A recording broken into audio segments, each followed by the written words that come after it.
Hi, I'm Kevlin Haire, Assistant Archivist at The Ohio State University. These days, students and alumni show their Buckeye pride mostly by wearing clothing like hoodies, t-shirts, and ball caps.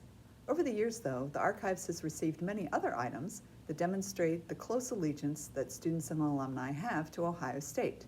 For example, we have many pennants, lots and lots of pins and buttons, and even one of the earliest versions of the Buckeye necklace.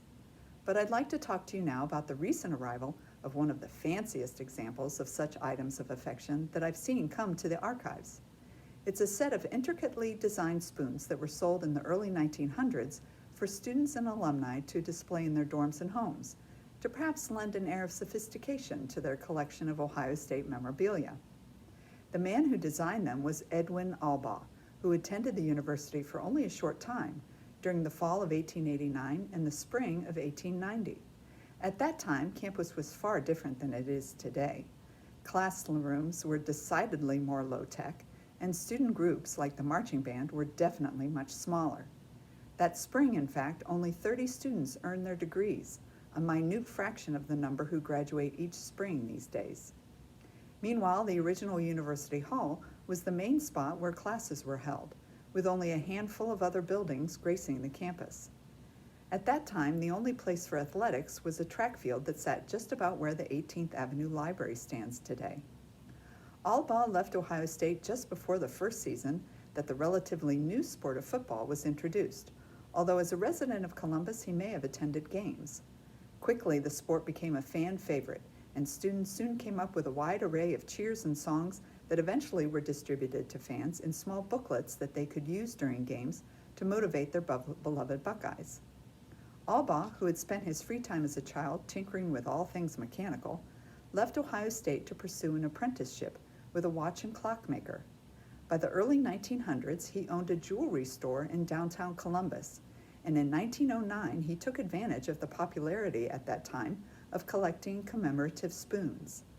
After creating the design himself, he began selling such spoons to appeal to Ohio State students' love of all things Buckeye, and he advertised them both in the student newspaper and the yearbook.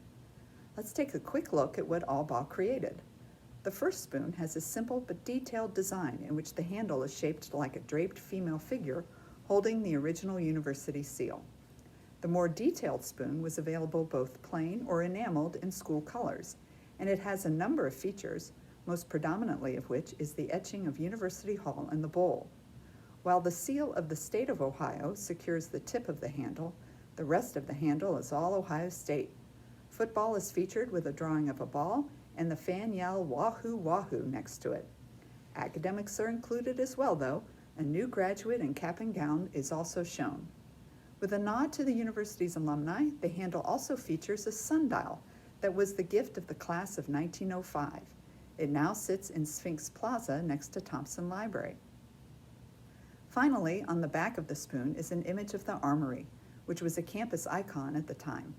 The building was built in 1897 for the Department of Military Science, and it was a key training spot for military servicemen both in World War I and World War II.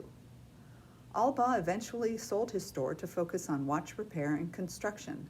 The spoon designer is also credited with building the first ball-bearing clock and the world's largest watch at the time. He died in 1948 at the age of 79, and he was remembered in the Alumni magazine a few years later for his contribution to Buckeye memorabilia.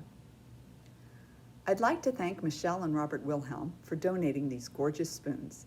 Their generosity added a few items of Buckeye history that are not only really fun, but they help illuminate the era of campus life in which they were produced. And I'd also like to thank you for taking a few moments to look at them with me. Thanks.